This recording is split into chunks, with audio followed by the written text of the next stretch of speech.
our new mineral intelligence. Thank you, Dr. Exactly. Dayo, for all you do for the women folk. Thank you very much. We see you, we appreciate you. Honorable Thank you. moderator, Dr. Dayo, and the distinguished colleagues from the African Union, the United Nations institutions that have given us this platform. Thank you so much. The private sector, the academia, the civil society, and the mining communities across Africa. I welcome you to this event today. It is our golden privilege, really, to convene this dialogue through Women in Mining Africa at the 12th Africa Regional Forum on Sustainable Development. And today, it's not just a discussion about minerals. You heard what Dr. D said, that it is also about mineral intelligence. So it is a conversation about governance, how we get about the MI, about accountability. That is the intelligent part of it. That Africa's mineral wealth can really translate into measurable outcome for women, for our host communities, welcoming the mining industry, and also eventually for sustainable development. So the Africa Minerals and Gender Index, ARMGI, which we for short call ARMGI, is an emerging tool and is emerging as a collaborative framework across the continent to help strengthen 4 things. Number 1 is gender-responsive mineral governance across the continent, across every community. And then benefit sharing outcomes. This is critical at the center of the ARMGI. And then accountability and transparency. And pilot pathways for implementation is what the ARMGI is anchored upon, following the policy statements, the policy dialogues, and the policy teams that we have across the continent. This is a pathway for implementation.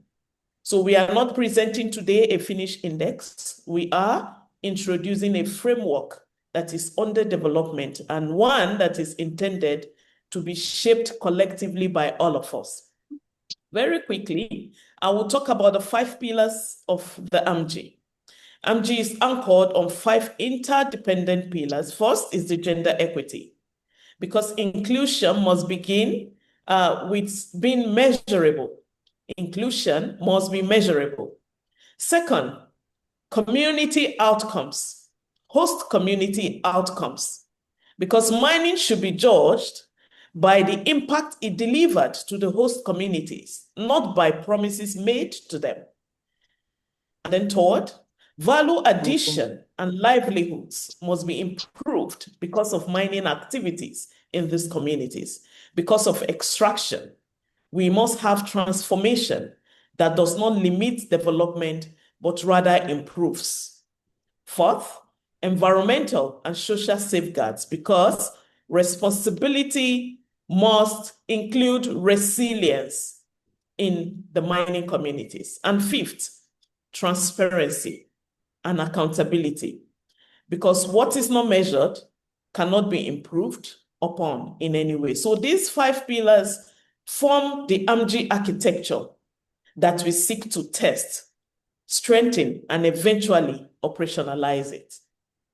This dialogue has 5 objectives: to advance policy dialogue, to explore practical accountability pathways, to inform pilots partnerships, and to support the development of the ARMGI framework by and large. So our ambition is not another declaration. This is not Addis declaration. It is movement from dialogue into practical implementation.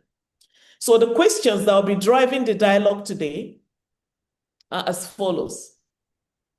As we frame around, it's number 1, how does Africa move from extraction toward accountable value chains?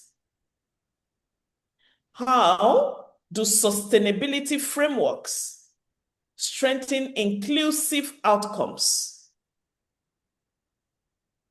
And what role can ARMGI play in supporting these transitions? These questions guide today's exchange. And with that, I look forward to learning from all of our distinguished panel, and I want to especially again thank the team at UNECA for all of the wonderful facilitation that have been done up until now. Honorable Moderator, over to you.